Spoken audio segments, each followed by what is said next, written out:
ആ വീൽ ചെയറിൽ കാന്തപുരം ഇരിക്കുകയും പ്രധാനമന്ത്രി തൊട്ടടുത്ത് നിൽക്കുകയും ചെയ്യുന്ന ഫോട്ടോ വരണമെന്ന് ഒന്നുകിൽ കാന്തപുരത്തിന് അല്ലെങ്കിൽ പ്രധാനമന്ത്രിക്ക് ഉദ്ദേശം ഉണ്ടാവണം, അല്ലെങ്കിൽ ആ ഫോട്ടോ പുറത്തു വരില്ല.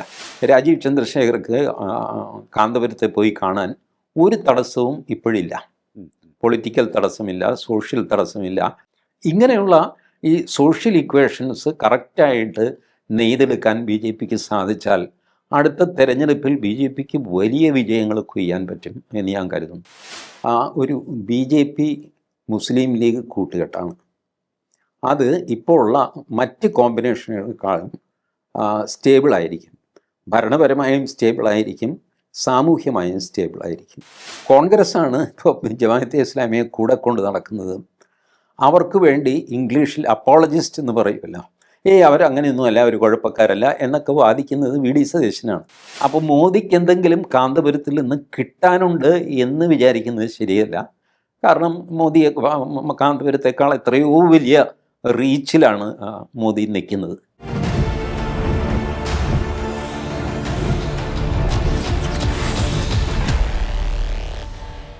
നമസ്കാരം, ടോക്കിംഗ് പോയിന്റിലേക്ക് സ്വാഗതം.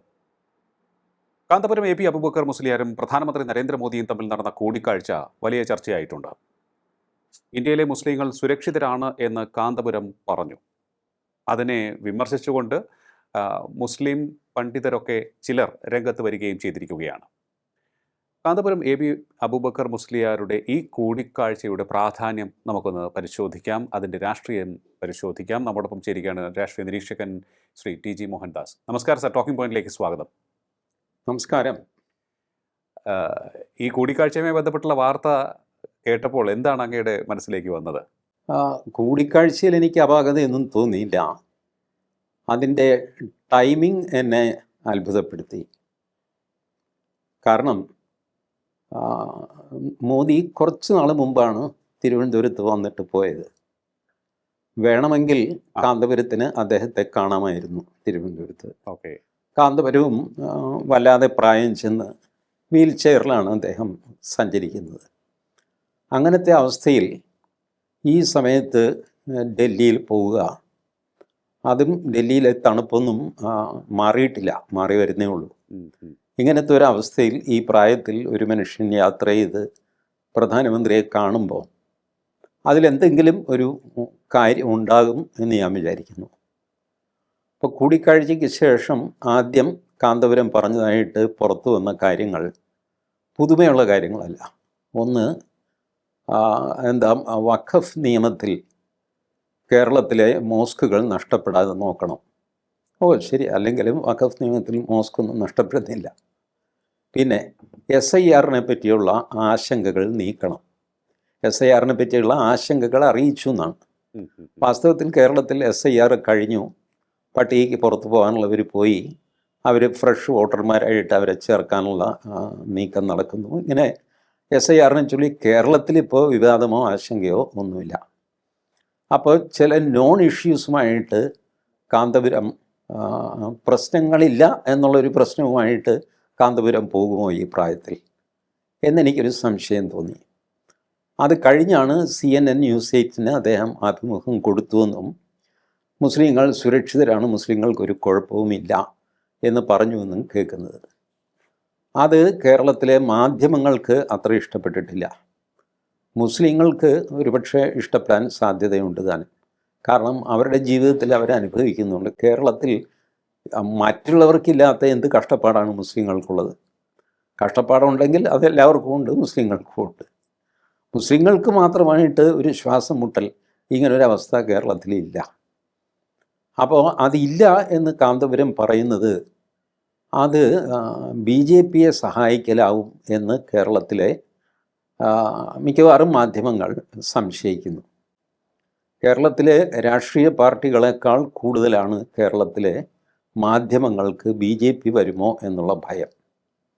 രാഷ്ട്രീയക്കാർക്ക് വലിയ ഭയമൊന്നുമില്ല, അവർക്കറിയാം BJP എവിടെ വരെയൊക്കെ പോകാം, എന്തൊക്കെ സംഭവിക്കാം, അതിനവർ മുൻകരുതലെടുക്കുന്നു, BJPയുടെ വളർച്ച തടയാനായിട്ട് എന്തൊക്കെ ചെയ്യാമെന്നൊക്കെ അവർ നോക്കുന്നു. പക്ഷെ മാധ്യമങ്ങൾ അങ്ങനെയല്ല. 24 മണിക്കൂറും വേറൊന്നിനും ശ്രദ്ധയില്ലാതെ BJP വരുമോ എന്നോർത്തിട്ട് ഉറക്കം നഷ്ടപ്പെടുന്ന മാധ്യമപ്രവർത്തകർ ധാരാളമുണ്ട്. അപ്പോൾ അവർക്ക് ഈ CNN 18 കൊടുത്ത അഭിമുഖം വല്ലാത്ത ഷോക്കിംഗ് ആയി. അവരെ സംബന്ധിച്ചിടത്തോളം മുസ്ലിങ്ങളെപ്പോഴും എപ്പോഴും ഒരു പ്രശ്നത്തിൽ പെട്ട് കിടക്കുകയാണ് എന്നുള്ള ഒരു പെർസിക്യൂഷൻ മാനിയ ക്രിയേറ്റ് ചെയ്യുന്ന ഒരു ഏർപ്പാടാണ് മാധ്യമങ്ങൾക്കുള്ളത്. നിങ്ങളെ ദ്രോഹിക്കുന്നു, നിങ്ങൾ പാവങ്ങളാണ്, നിങ്ങളുടെ സ്ഥലം കൈയേറുന്നു, നിങ്ങളുടെ പള്ളി കൈയേറുന്നു, നിങ്ങൾ തല്ലാൻ വരുന്നു, കൊല്ലാൻ വരുന്നു, ബീഫ് തിന്നാൻ സമ്മതിക്കുന്നില്ല, ഇങ്ങനെയൊക്കെയുള്ള നെറേറ്റീവ് വെച്ച് എപ്പോഴും മുസ്ലിങ്ങളെ ഭയപ്പെടുത്തി നിർത്തുക. എന്നിട്ട് BJP ഐസൊലേറ്റ് ചെയ്യുക. ഇത് വ്രതമായിട്ടെടുത്ത മാധ്യമപ്രവർത്തകർ.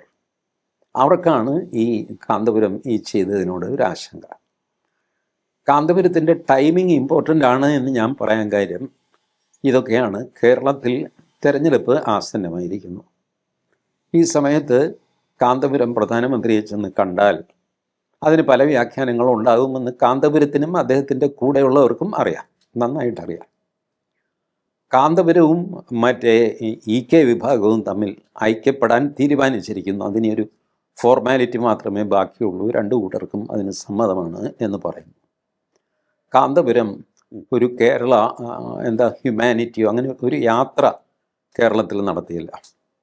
ആ യാത്രയിൽ എനിക്ക് തോന്നുന്നു BJP നേതാക്കൾ ഒഴിച്ച് ബാക്കി എല്ലാവരും കയറി ഇറങ്ങുകയും ചെയ്തു. BJP മാത്രമായിരുന്നു ബാക്കി. അപ്പോൾ കാന്തപുരം നോക്കുമ്പോൾ പ്രധാനമന്ത്രിയെ ചെന്ന് കണ്ടു കഴിഞ്ഞാൽ ഞങ്ങൾ BJPക്ക് എതിരല്ല, അനുകൂലമാണെന്നല്ല, എതിരല്ല എന്നൊരു മെസ്സേജ് കൊടുക്കാൻ പറ്റും. ആ മെസ്സേജ് കാന്തപുരം കൊടുക്കുമ്പോൾ അത് സമസ്തയിലെ AP വിഭാഗത്തിൻ്റെ ഒരു മെസ്സേജായിട്ടല്ല പോകുന്നത്, മൊത്തം മുസ്ലിങ്ങളുടെ ഒരു മെസ്സേജായിട്ടാണ്. കാര്യം കാന്തപുരം കേരളത്തിലെ മൊത്തം മുസ്ലിങ്ങളുടെ അട്ടിപ്പേറാവകാശിയാണോ എന്ന് ചോദിച്ചാൽ അല്ല. പക്ഷേ ഈ സമയത്ത് കാന്തപുരം പറയുന്ന കാര്യം മൊത്തം മുസ്ലിം സമുദായത്തിന് വേണ്ടിയിട്ടാണ് എന്നൊരു ധ്വനി വരും. അപ്പോഴാണ് ഞാൻ ഈ പറഞ്ഞ ഞങ്ങൾ BJPക്ക് എതിരല്ല എന്നൊരു സിഗ്നൽ പോകുന്നത്. അനുകൂലമാണ് എന്നൊരു സിഗ്നൽ ഇല്ലതാനും. ഈ എതിരല്ല എന്ന് പറയുന്നത് അനുകൂലമാണ് എന്ന് പറയിക്കാൻ പ്രധാനമന്ത്രി അടക്കം BJPക്കാർ വിചാരിച്ചാൽ സാധിക്കുകയും ചെയ്യും. ഈ സാധ്യതകളുടെ കലയാണ് രാഷ്ട്രീയം എന്ന് പറയുമല്ലോ. അതെ, രാഷ്ട്രീയത്തിൽ സാധിക്കാത്തതായിട്ട് ഒന്നുമില്ല. ഞാനിത് ഇതിനു മുമ്പ് പറഞ്ഞപ്പോൾ എൻ്റെ സുഹൃത്തുക്കളടക്കം ഒരുപാട് പേര് ദേഷ്യപ്പെടുകയും നിരാശരാവുകയും ഒക്കെ ചെയ്തു. കേരളത്തിൽ ഒരു സ്റ്റേബിൾ കോയലേഷൻ എന്ന് പറയുന്നത് ഇപ്പോഴത്തെ അവസ്ഥയിൽ കഴിഞ്ഞ കുറേ കാലങ്ങളായിട്ട് രാഷ്ട്രീയ സ്ഥിരതയില്ലാതെ കേരളത്തിൽ നിൽക്കുന്നു. ആ പിണറായി വിജയന് 99 സീറ്റ് കിട്ടിയില്ല, അതൊരു സ്ഥിരതയല്ലേ എന്ന് ചോദിക്കാം. ബട്ട് അതൊരു ലെജിസ്ലേറ്റീവ് സ്റ്റെബിലിറ്റി ആകുന്നുള്ളൂ, സോഷ്യൽ സ്റ്റെബിലിറ്റി ആയിട്ടില്ല. സൊസൈറ്റി സ്റ്റേബിൾ ആകണമല്ലോ. ഭരണം സ്റ്റേബിൾ ആകുന്നത് ഒരാൾക്ക് നല്ല ഭൂരിപക്ഷം കിട്ടിക്കഴിഞ്ഞാൽ ഭരണം സ്റ്റേബിളായി നമുക്ക് പറയാം. സൊസൈറ്റി സ്റ്റേബിൾ അല്ല കേരളത്തിൽ. സൊസൈറ്റി സ്റ്റേബിളാകാൻ കേരളത്തിൽ ഇപ്പോൾ ആവശ്യം ഒരു BJP മുസ്ലിം ലീഗ് കൂട്ടുകെട്ടാണ്. അത് ഇപ്പോൾ ഉള്ള മറ്റ് കോമ്പിനേഷനുകളെക്കാളും സ്റ്റേബിളായിരിക്കും. ഭരണപരമായും സ്റ്റേബിളായിരിക്കും, സാമൂഹ്യമായും സ്റ്റേബിളായിരിക്കും. BJP കാശ്മീരിൽ PDPയുമായിട്ട് കൂട്ടുകൂടിയതാണ്. PDP മുസ്ലിങ്ങളിലെ വലിയ തീവ്ര മുസ്ലിം പാർട്ടിയാണ് PDP. പക്ഷേ BJP അവരുമായിട്ട് കൂടി, അത് ഫെയിലായി എന്നുള്ളത് വേറെ കാര്യം. 1.5 വർഷമൊക്കെ ഭരിക്കാൻ പറ്റുള്ളൂ. പക്ഷേ ബോൾഡായിട്ട് ഒരു കൂട്ടുകെട്ടുണ്ടാക്കാൻ BJPക്കും PDPക്കും സാധിച്ചു എന്നുള്ളതാണ് അതിനകത്തു നിന്നുള്ള പാഠം. അപ്പോൾ PDPയുമായിട്ട് നോക്കിക്കഴിയുമ്പോൾ കേരളത്തിലെ മുസ്ലിം ലീഗ് എന്നൊക്കെ പറഞ്ഞു കഴിഞ്ഞാൽ വളരെ മൃദുവായ ഒരു ഇസ്ലാം ഐഡിയ ഉള്ള ആൾക്കാരാണ്. അതിനകത്ത് നിറയെ മുസ്ലിങ്ങളാണ് എന്നുള്ളത് മാത്രമാണ് അവരെപ്പറ്റി നമുക്ക് പറയാനുള്ള ഒരു പരാതി. മറ്റാരെയും അതിനകത്ത് കയറ്റുന്നില്ല, അഥവാ കയറുന്നില്ല, മടിച്ചു നിൽക്കുന്നു. പണ്ടൊരു രാമൻ ഒക്കെ ഉണ്ടായിരുന്നു പേരിന്. ഇപ്പോൾ രാമനും ഇല്ല, കൃഷ്ണനും ഇല്ല. പക്ഷേ അവരൊരു ഔട്ട്റീച്ച് നടത്തുന്നുണ്ട്. കഴിഞ്ഞ പഞ്ചായത്ത് തിരഞ്ഞെടുപ്പിന് ശേഷം മുസ്ലിം ലീഗ് ബോധപൂർവം അന്യ സമുദായങ്ങളെ കുറച്ചു പേരെയെങ്കിലും തങ്ങളുടെ കൂട്ടത്തിൽ കൊണ്ടുവരാനും പ്രാദേശിക നേതൃത്വത്തിലേക്ക് കൊണ്ടുവരാനും ഒക്കെ ബോധപൂർവമായിട്ട് മുസ്ലിങ്ങൾ ശ്രമിക്കുന്നുണ്ട്. അപ്പോൾ ഇതിൻ്റെ ഒരു എക്സ്ട്രീം സ്റ്റെപ്പായിട്ടാണ് ഞാനിത് സങ്കല്പിക്കുന്നത്, ഒരു BJP മുസ്ലിം ലീഗ് കൂട്ടുകെട്ട്. അതിൽ ഈ പറഞ്ഞ മാധ്യമവിരുദ്ധന്മാർക്ക് മാത്രമേ പ്രയാസം ഉണ്ടാവുള്ളൂ. ഗ്രൗണ്ട് ലെവലിൽ വലിയ പ്രയാസമൊന്നും ഉണ്ടാവില്ല. കാരണം രാഷ്ട്രീയ പാർട്ടികൾ അങ്ങോട്ടും ഇങ്ങോട്ടും കൂട്ടുകൂടുന്നതൊക്കെ സ്വാഭാവികമാണ് രാഷ്ട്രീയത്തിൽ. അത് അങ്ങനെ വേണം കാണാൻ. അല്ലാതെ ഇത്രയും കാലം നമ്മൾ BJP ഒരു ഭീകരജീവിയായിട്ട് ജനങ്ങളുടെ മുമ്പിൽ കാണിച്ചു, ഇപ്പോൾ അതങ്ങനെ അല്ല എന്ന് പറയുന്നത് എങ്ങനെയാണ്? ഇങ്ങനെയൊക്കെയുള്ള ചിന്ത അതിൻ്റെ ആവശ്യമില്ല.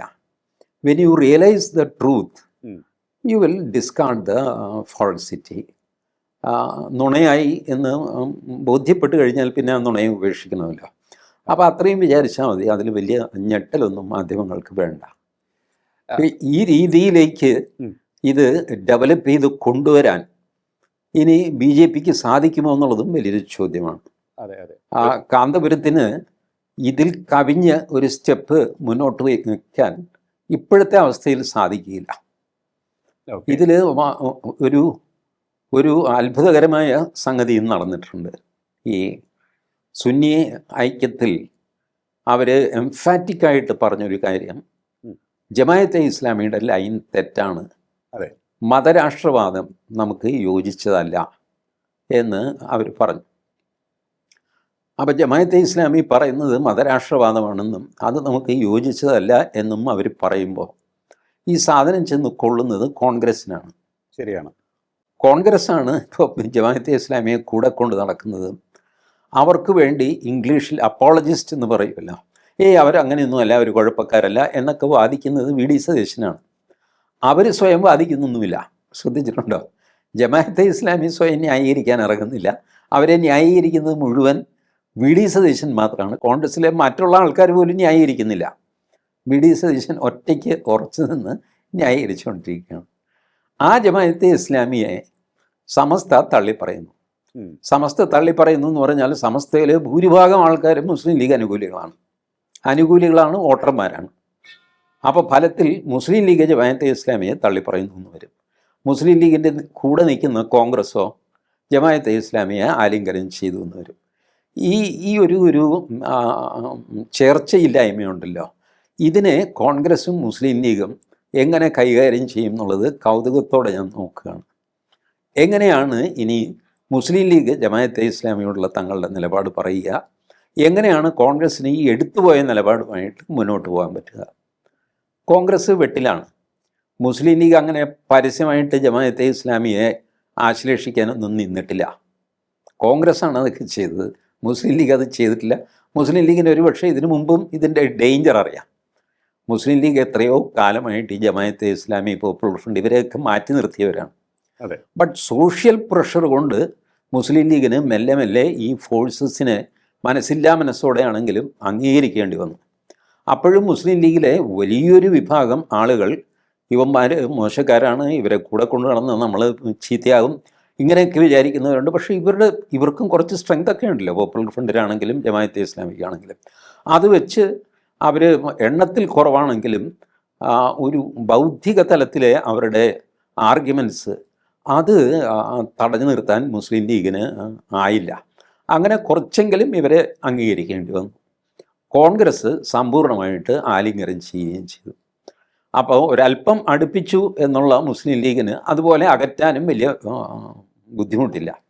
കോൺഗ്രസ്സിന് ഇനിയിപ്പോൾ വെച്ചകാലം പുറകോട്ടെടുക്കാൻ പ്രയാസമാകും. അതല്ലെങ്കിലോ ഈ വ്യത്യാസം മറ്റ് രാഷ്ട്രീയ പാർട്ടികൾ ചൂണ്ടിക്കാണിക്കും. എങ്ങനെയാണ് സമസ്ത തള്ളിക്കളഞ്ഞ ജമാഅത്തെ ഇസ്ലാമിയെ മുസ്ലിം ലീഗ് കൂടെ കൂട്ടുന്നത് എങ്ങനെയാണ് എന്നുള്ള ചോദ്യം. ഇതുപോലെ കോൺഗ്രസ് എങ്ങനെയാണ് ഇവരെ സഖ്യകക്ഷിയായിട്ട് കൊണ്ടു നടക്കുന്നത് എന്നുള്ള ചോദ്യം. ഈ ചോദ്യത്തിന് മറുപടി പറയാൻ കോൺഗ്രസും വിഷമിക്കും, മുസ്ലിം ലീഗും വിഷമിക്കും. അതൊരു ധർമ്മസങ്കടത്തിലേക്ക് തള്ളിവിടുകയല്ലേ ചെയ്തിരിക്കുന്നത് അവരെ?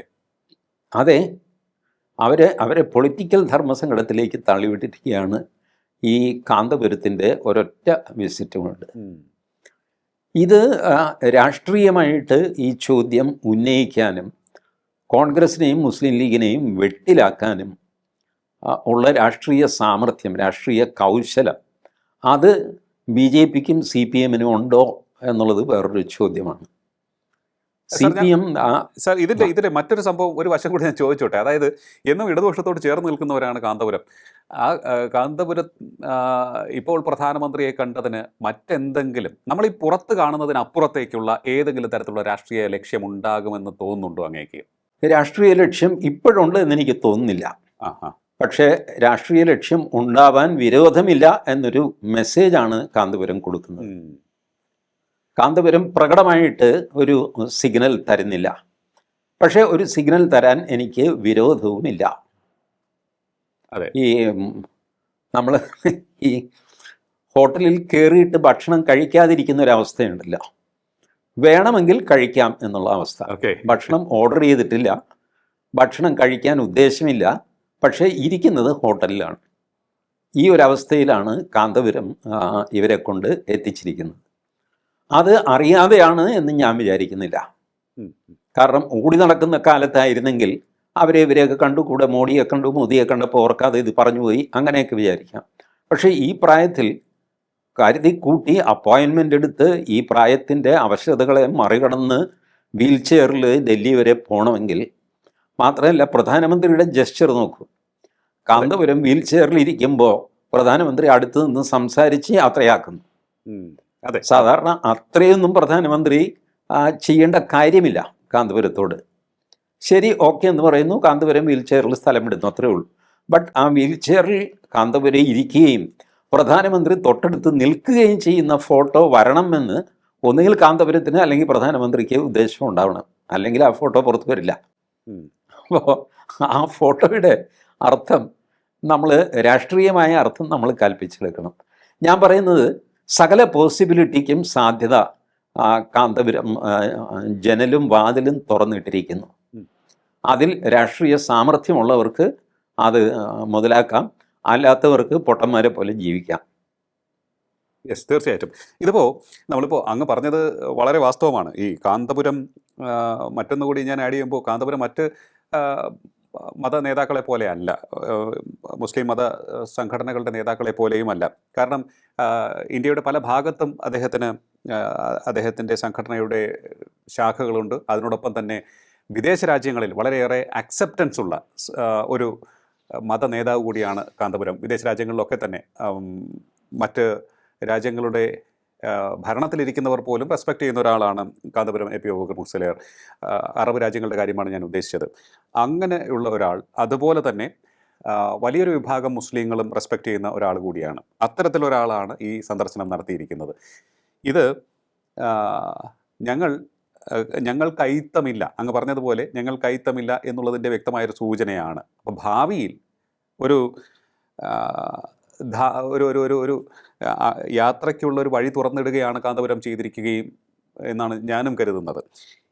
ഇത് വലിയ ഒരു രാഷ്ട്രീയ നീക്കത്തിൻ്റെ തുടക്കമായി ചിലരെങ്കിലും ചൂണ്ടിക്കാണിക്കുകയും ചെയ്യുന്നുണ്ട്.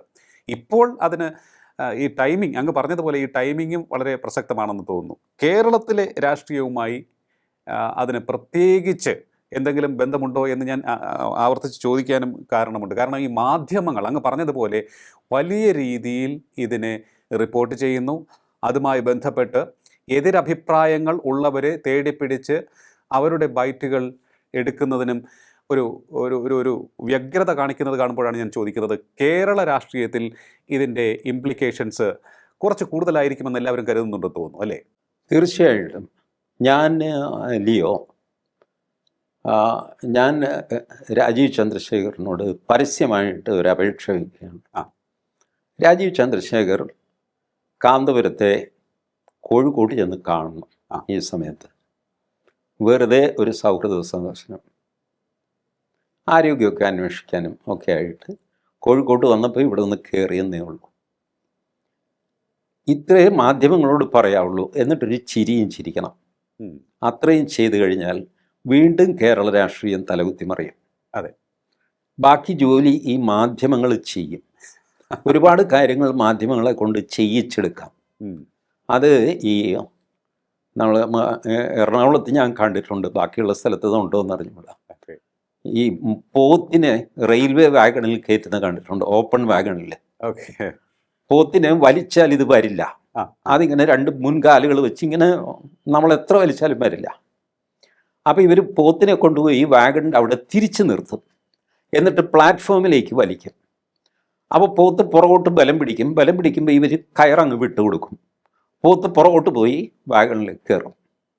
അടുത്ത പോത്തിനെ കൊണ്ടുവരും, തിരിച്ചു നിർത്തും, വലിക്കും, പോത്ത് ബലം പിടിക്കും, വിട്ടുകൊടുക്കുമ്പോൾ വാഗണിലേക്ക് കയറും. ഇതുപോലെ മലയാളത്തിലെ മാധ്യമങ്ങളെ രാജീവ് ചന്ദ്രശേഖർ ഒന്ന് ഇങ്ങോട്ട് പിടിച്ചു കഴിഞ്ഞാൽ അവരങ്ങോട്ട് ബലം പിടിക്കും, അപ്പോൾ വിട്ടുകൊടുത്തേക്കുക. നിങ്ങൾ വിചാരിച്ച കാര്യം, ഈ പോത്തിനെ വാഗണിൽ കയറ്റുക എന്നുള്ള കാര്യം നടക്കും. ഇത് 98 ആൾക്കാർ, ഇത് പബ്ലിക് മെമ്മറി ഈസ് ഷോർട്ട്, അതുകൊണ്ട് മറന്നു പോകുന്നതാണ്. 98 AIADMK BJPയുമായിട്ട് കൂട്ടുകൂടിയിരുന്നു. അതിൻ്റെ തുടക്കം അന്ന് BJPയുടെ അഖിലേന്ത്യാ സെക്രട്ടറി ആയിരുന്ന ഗോവിന്ദാചാര്യ ജയലളിതയെ പോയി കാണുന്നു. കണ്ട് തിരിച്ചിറങ്ങുമ്പോൾ എന്തിന് കണ്ടു എന്ന് ചോദിച്ചു. ഗോവിന്ദാചാര്യ പറഞ്ഞു, വെറുതെ കുശലം പറയാനായിട്ട് കണ്ടതാണ് എന്ന് പറയുന്നു. ഒരു ചിരിയും ചിരിക്കുന്നു. അപ്പോൾ ഈ ചിരിച്ചതോടെ കുശലം പറയുന്നതിന് അല്ല വന്നത് എന്ന് എല്ലാവരും വ്യാഖ്യാനിച്ചു. വാസ്തവത്തിൽ ഗോവിന്ദാചാര്യ കുശലം പറയാനാണ് പോയത്. പക്ഷേ വെറും കുശലമല്ല എന്ന് പത്രക്കാർ ധരിച്ചോട്ടെ എന്ന് കരുതിയിട്ട് ഒരു ചിരിയും ചിരിച്ചു. അങ്ങനെ പറഞ്ഞതിലൂടെ ദിവസങ്ങൾക്കുള്ളിൽ BJPയും AIADMKയും തമ്മിൽ കൂട്ടുകൂടുന്ന അവസ്ഥ ഗോവിന്ദാചാര്യക്ക് എത്തിക്കാൻ പറ്റി. ഇങ്ങനത്തെ ഒരു പൊളിറ്റിക്കൽ നീക്കം നടത്താൻ, ബോൾഡായിട്ട് അത് ചെയ്യാൻ BJPക്ക് ഒരു തടസ്സവും ഇപ്പോൾ ഇല്ല. രാജീവ് ചന്ദ്രശേഖർക്ക് കാന്തപുരത്തെ പോയി കാണാൻ ഒരു തടസ്സവും ഇപ്പോഴില്ല. പൊളിറ്റിക്കൽ തടസ്സമില്ല, സോഷ്യൽ തടസ്സമില്ല, അദ്ദേഹം അൺടച്ചബിളുള്ള ഒന്നുമല്ല. ഇത് ബോൾഡായിട്ട് ചെയ്യുക. Keep the media guessing. ആളുകൾക്ക് എല്ലാ കാര്യവും തുറന്ന് പറഞ്ഞ് നമ്മൾ ട്രാൻസ്പെയറൻ്റ് ആണെന്ന് ഒരു രാഷ്ട്രീയക്കാരൻ ഭാവിക്കുകയേ ചെയ്യാവുള്ളൂ. ട്രാൻസ്പെയറൻ്റ് ആയിക്കഴിഞ്ഞാൽ അതിൽ കുത്തിത്തിരിപ്പുണ്ടാക്കാൻ വേറെ ഒരുപാട് പേര് വരും. അതുകൊണ്ട് എല്ലാ കാർഡുകളും ഓപ്പൺ ആക്കാതെ അത് വേണ്ട രീതിയിൽ കളിക്കാൻ BJPക്ക് സാധിക്കുമെന്ന് ഞാൻ കരുതുന്നു. നമ്പർ 2, കേരളത്തിൽ ഇപ്പോൾ കാന്തപുരം അടക്കം മുസ്ലിങ്ങൾക്കുള്ള ഒരു ആങ്സൈറ്റി, അത് സോഷ്യൽ മീഡിയ സൂക്ഷ്മമായിട്ട് നിരീക്ഷിച്ചാൽ നമുക്ക് മനസ്സിലാവും. ഒരു ഹിന്ദു ക്രിസ്ത്യൻ ഐക്യം കേരളത്തിൽ രൂപപ്പെട്ടു വരുന്നു. അതെ, ആ ഐക്യം അൾട്ടിമേറ്റ്ലി മുസ്ലിം സമുദായത്തിന് എതിരാകും എന്ന് അവർ ഭയപ്പെടുന്നു. ഇവർക്ക് ഹിന്ദു ക്രിസ്ത്യൻ യൂണിറ്റിക്ക് മുസ്ലിങ്ങളെ ഭയപ്പെടുത്തണം എന്നൊന്നും ആഗ്രഹമില്ല. ബട്ട് മുസ്ലിങ്ങൾക്ക് ആ ഭയം ഉണ്ടാകുന്നു. അത് ക്ലിക്ക് ചെയ്തു എന്നുള്ളതിൻ്റെ, അത് വെള്ളാപ്പള്ളി നടേശൻ അഴിച്ചുവിട്ട ഒരു യാകാശമാണ് ആ ആർഗ്യുമെൻറ്റ്. കേരളത്തിൽ അനർഹമായത് മുസ്ലിങ്ങൾ തട്ടിക്കൊണ്ടു പോകുന്നു, ഇവരെ കൊണ്ട് ജീവിക്കാൻ പറ്റുന്നില്ല, ഒരു പഞ്ചായത്ത് സീറ്റ് പോലും ഞങ്ങൾക്ക് തന്നില്ല എന്നൊക്കെ പറഞ്ഞ് ഒരല്പം കടന്നുള്ള ആക്രമണമായിരുന്നു വെള്ളാപ്പള്ളിയുടെ. പക്ഷേ അതിൽ മുസ്ലിം ലീഗ് അടക്കം പലരും പ്രതിരോധത്തിലായി എന്നുള്ളത് സത്യമാണ്. ഞങ്ങളൊന്നും ചെയ്തില്ല, ഞങ്ങൾ അനർഹമായിട്ട് എന്ത് വാങ്ങി എന്നൊക്കെ ചോദിച്ചാൽ അവർ ആർഗ്യുമെൻറ്റിനൊക്കെ വന്നെങ്കിലും അവരുടെ ഉള്ളിൽ ഇങ്ങനൊരു തോന്നലുണ്ടായി. മുസ്ലിം ലീഗിൽപ്പെട്ട പലരും, എനിക്ക് അറിയാവുന്നവർ, അവർ മോഹൻദാസെ ഞങ്ങൾ കുഴപ്പമൊന്നും ചെയ്തില്ല, പക്ഷേ ഞങ്ങൾ കുഴപ്പക്കാരാണ് എന്ന് മറ്റുള്ളവർ ധരിക്കുന്ന ഒരവസ്ഥ വെള്ളാപ്പള്ളി കൊണ്ടുവന്നു. ഞാൻ മര്യാദക്കാരനാണെന്ന് ഞാൻ അവകാശപ്പെട്ടാൽ പോരല്ലോ, മറ്റുള്ളവർക്ക് തോന്നണ്ടേ. വെള്ളാപ്പള്ളിയുടെ ആ നിരന്തരമായ ആക്രമണം കൊണ്ട് മറ്റുള്ളവർക്ക് എല്ലാം തോന്നി മുസ്ലിങ്ങൾ എന്തോ അനർഹമായത് തട്ടിപ്പറിക്കുന്നുണ്ട്, എന്തൊക്കെയോ ചെയ്യുന്നുണ്ട്, വെള്ളാപ്പള്ളി പറയുന്നത് ശരിയല്ലേ, ഇങ്ങനെ ചിന്തിക്കാൻ തുടങ്ങി. പെർസെപ്ഷൻ വെള്ളാപ്പള്ളി മാറ്റി. ഫാക്റ്റ് ചിലപ്പോൾ വെള്ളാപ്പള്ളി പറഞ്ഞത് തെറ്റായിരിക്കാം, ബട്ട് പെർസെപ്ഷൻ ക്രിയേറ്റ് ചെയ്യാൻ വെള്ളാപ്പള്ളിക്ക് സാധിച്ചു. ആ പെർസെപ്ഷൻ മുസ്ലിങ്ങൾക്ക് എതിരാണ് എന്ന് മുസ്ലിങ്ങൾ തന്നെ മനസ്സിലാക്കി. അതുകൊണ്ടാണ് അവർ ഒരു ഔട്ട്റീച്ച് നടത്താൻ തീരുമാനിച്ചതും പിന്നെ കിട്ടിയ അവസരം മുതലാക്കാൻ ഞങ്ങളില്ല, ഞങ്ങൾ ഉപമുഖ്യമന്ത്രി പദം ചോദിക്കുകയില്ല, ഇങ്ങനെയൊക്കെ മുസ്ലിം ലീഗിനെ കൊണ്ട് പറയിക്കാൻ വെള്ളാപ്പള്ളിക്ക് കഴിഞ്ഞു. അപ്പോൾ മൊത്തം മുസ്ലിം നേതൃത്വം ഒരല്പം പ്രതിരോധത്തിലായിപ്പോയി വെള്ളാപ്പള്ളിയുടെ ആക്രമണത്തിൽ. അപ്പോൾ ആ സമയത്ത് നിങ്ങൾ പ്രതിരോധത്തിലിരിക്കുമ്പോൾ പ്രതിരോധത്തിലാവണ്ട, ഞങ്ങൾക്ക് അങ്ങനെ ഒരു തെറ്റിദ്ധാരണയൊന്നുമില്ല എന്ന് ഒരാൾ ക്ലാരിഫൈ ചെയ്ത് കഴിഞ്ഞാൽ അത്രയും ആശ്വാസമാകും മനുഷ്യർക്ക്. ഇല്ല, എന്നെപ്പറ്റി ഒരു തെറ്റിദ്ധാരണ നിലനിൽക്കുമ്പോൾ ലിയോ ആ തെറ്റിദ്ധാരണ മാറ്റാനായിട്ട് ഇറങ്ങി എന്ന് വയ്ക്കുക. ഓക്കെ. തെറ്റിദ്ധാരണ മാറിയിട്ടില്ലെങ്കിൽ പോലും എനിക്ക് ലിയോയോട് ഒരു സ്നേഹം തോന്നുന്നു. ലിയോ എനിക്ക് വേണ്ടി ശ്രമിച്ചു കേട്ടോ. ആ. ശ്രമം വിജയിച്ചില്ല, അത് വേറെ കാര്യം. ബട്ട് ആത്മാർത്ഥമായിട്ട് ശ്രമിച്ചു. ഇങ്ങനെയുള്ള ഈ സോഷ്യൽ ഇക്വേഷൻസ് കറക്റ്റായിട്ട് നെയ്തെടുക്കാൻ ബി ജെ പിക്ക് സാധിച്ചാൽ അടുത്ത തെരഞ്ഞെടുപ്പിൽ ബി ജെ പിക്ക് വലിയ വിജയങ്ങൾ കൊയ്യാൻ പറ്റും എന്ന് ഞാൻ കരുതുന്നു. അതിന് പറ്റിയ ഒരവസരമാണ് കാന്തപുരവും നരേന്ദ്രമോദിയും കൂടെ തന്നിരിക്കുന്നത്. നൗ അവർ എങ്ങനെ അത് ഫർദർ ഡെവലപ്പ് ചെയ്യുന്നു എന്നുള്ളത് കണ്ടറിയണം. തീർച്ചയായിട്ടും അങ്ങ് പറഞ്ഞത് വളരെ വളരെ വാലിഡ് ആയിട്ടുള്ള ഒരു പോയിന്റാണ്. ഇത് ബി ജെ പിയുടെ സംസ്ഥാന നേതൃത്വം ഏത് രീതിയിൽ ഹാൻഡിൽ ചെയ്യും? കാരണം സാധാരണഗതിയിൽ ഒട്ടേറെ ആശങ്ക സൃഷ്ടിച്ചിരിക്കുന്ന ഒരു സാഹചര്യം കേരളത്തിലുണ്ട്. ബി ജെ പിയെ സംബന്ധിച്ച് ഒരു ഭയം സൃഷ്ടിച്ചിരിക്കുകയാണ് മുസ്ലിം കമ്മ്യൂണിറ്റിക്കിടയിലൊക്കെ തന്നെ. ആ ഒരു ഭയത്തിൻ്റെ ആ ഒരു മേഘം മാറുവാനുള്ളൊരു സാഹചര്യമാണ് ഒരുങ്ങിയിരിക്കുന്നത്. ഇനി സംസ്ഥാന നേതൃത്വം കൃത്യമായി ഇടപെട്ട് നടപടികൾ സ്വീകരിക്കണം, അല്ലേ? അതെ അതെ, ഓക്കെ. അതവർ ചെയ്യും തന്നെയാണ് എൻ്റെ കാൽക്കുലേഷൻ. അതാണ്. ബിക്കോസ് മോദി അവസരങ്ങൾ പാഴാക്കുന്ന ഒരു മനുഷ്യനല്ല. ശരിയാണ്. അവസരങ്ങൾക്ക് വേണ്ടി പിന്നാലെ പോകുകയോ അങ്ങനെയൊന്നും ചെയ്യില്ലെങ്കിലും മുന്നിൽ വന്നു ചേർന്ന അവസരങ്ങൾ പാഴാക്കുന്ന ആളല്ല മോദി. അതേസമയം ഈ ലിയോ നേരത്തെ പറഞ്ഞ കാര്യങ്ങളൊക്കെ മോദിയെ സംബന്ധിച്ചിടത്തോളം അപ്രസക്തമാണ്. കാരണം ഭാരതത്തിൽ ഒരുപാട് സ്ഥാപനങ്ങൾ ഇദ്ദേഹത്തിനുണ്ട്, കാന്തപുരത്തിനുണ്ട്. കാന്തപുരത്തിന് മാത്രമല്ല, വേറെ ഒരുപാട് പേർക്ക് കേരളത്തിൽ ബേസ് ഉള്ള ആളുകൾക്ക്, മുസ്ലിം ഗ്രൂപ്പ്സിന് തന്നെ ഭാരതത്തിൽ ഒരുപാട് സ്ഥാപനങ്ങളൊക്കെ ഉണ്ട്. അത് ഒരു വലിയ വിഷയമല്ല. ഇപ്പോൾ കാന്തപുരവും അത് റേസ് ചെയ്തിരുന്നു. എന്താ, മറ്റേ അലിഗഡ് മുസ്ലിം സർവകലാശാലയുടെ കോഴിക്കോട് ബ്രാഞ്ച് അത് വികസിപ്പിക്കണം എന്നൊക്കെയുള്ള സാധാരണ ആവശ്യങ്ങൾ, പ്ലസ് ഈ വിദേശ രാജ്യങ്ങളിൽ കാന്തപുരത്തിനുള്ള ഗുഡ് വിൽ. ഞാനൊരു കാര്യം തുറന്നു പറയട്ടെ, വിദേശ രാജ്യങ്ങളിൽ കാന്തപുരത്തിനുള്ള ഗുഡ് വില്ലിനേക്കാൾ എത്രയോ വലിയ ഗുഡ് വില്ലാണ് നമ്മളുടെ വ്യവസായി യൂസഫ് അലിക്കുള്ളത്. ഓക്കെ. കാന്തപുരത്തേക്കാൾ കൂടുതൽ ഇൻഫ്ലുവൻസ് യൂസഫ് അലിക്കുണ്ട്. മോദിക്ക് അത് കൂടാതെയുള്ള ഇൻഫ്ലുവൻസേഴ്സ് ഒരുപാടുണ്ട്. അവിടുത്തെ പൗരന്മാരുണ്ട്, അവിടുത്തെ രാജകുടുംബത്തിൽപ്പെട്ടവർ മോദിയുടെ സുഹൃത്തുക്കളായിട്ടുണ്ട്. അപ്പോൾ മോദിക്ക് എന്തെങ്കിലും കാന്തപുരത്തിൽ നിന്ന് കിട്ടാനുണ്ട് എന്ന് വിചാരിക്കുന്നത് ശരിയല്ല. കാരണം മോദിയെ കാന്തപുരത്തേക്കാൾ എത്രയോ വലിയ റീച്ചിലാണ് മോദി നിൽക്കുന്നത്. അതുകൊണ്ട് കാന്തപുരം കാരണം നമുക്ക് ഇന്ന കാര്യം സാധിച്ചെടുക്കാൻ പറ്റും എന്നൊന്നും മോദി ചിന്തിക്കുകയില്ല. അതുകൊണ്ട് ആ ഫാക്ടർ ഇതിനകത്ത് വലുതായിട്ട് ഇല്ല. ബട്ട് ഈ കേരളം എന്നുള്ള ഒരു പൊളിറ്റിക്കൽ യൂണിറ്റ് എടുക്കുമ്പോൾ കാന്തപുരം ഒരു വളരെ ഇമ്പോർട്ടൻറ്റ് പ്ലെയറാണ്. ഇതിൽ പിണറായി വിജയനും വലിയ ഞെട്ടലുണ്ടാവാം. ഇവർ പണ്ട് മുതലേ കാന്തപുരം ഗ്രൂപ്പ് അരിവാൾ സുന്നികൾ എന്നാണ് അറിയപ്പെട്ടുകൊണ്ടിരുന്നത്. CPM കൃത്യമായിട്ട് വോട്ട് ചെയ്തുകൊണ്ടിരുന്നവർക്ക്. ഇപ്പോൾ അത് പോയി. അരിവാൾ സുന്നികളൊന്നും അല്ല ഇപ്പോൾ അവർ ആർക്ക് വോട്ട് ചെയ്യും എന്ന് പിണറായിക്ക് വലിയ ഉറപ്പൊന്നുമില്ല. അപ്പോൾ വലിയ പ്രശ്നത്തിലാണ്. പിണറായിക്കാണ് ഇതിൻ്റെ വലിയൊരു തലവേദന. എന്ന് വെച്ചാൽ ഈ ജമായത്തെ ഇസ്ലാമിയെ ഒറ്റ തിരിഞ്ഞ് ആക്രമിക്കണം. ആക്രമണം അല്പം കൂടിപ്പോയി കഴിഞ്ഞാൽ മറ്റ് മുസ്ലിങ്ങളെ ആക്രമിച്ചു എന്ന് വരും. അതുകൊണ്ടാണ് കൂടെ പറയുന്നത് ജമായത്തെ ഇസ്ലാമിയെ ആക്രമിച്ചു എന്ന് വിചാരിച്ച് മുസ്ലിം സമുദായത്തെ ആക്രമിച്ചു എന്ന് പറയരുത്. മുസ്ലിം ലീഗിനെയാണ് ഞങ്ങൾ ആക്രമിച്ചത്, മുസ്ലിങ്ങളെ അല്ല, ഇങ്ങനെയൊക്കെ പറയുന്നു. മുസ്ലിം ലീഗിനെ ആക്രമിക്കുന്നത് ഒരു രീതിയിൽ മൊത്തം മുസ്ലിങ്ങളെ ആക്രമിക്കുന്ന പോലെയാണ്. കാരണം കേരളത്തിലെ മുസ്ലിങ്ങൾക്ക് ഒരു രാഷ്ട്രീയ പാർട്ടി ഉണ്ടെങ്കിൽ അത് മുസ്ലിം ലീഗാണ്.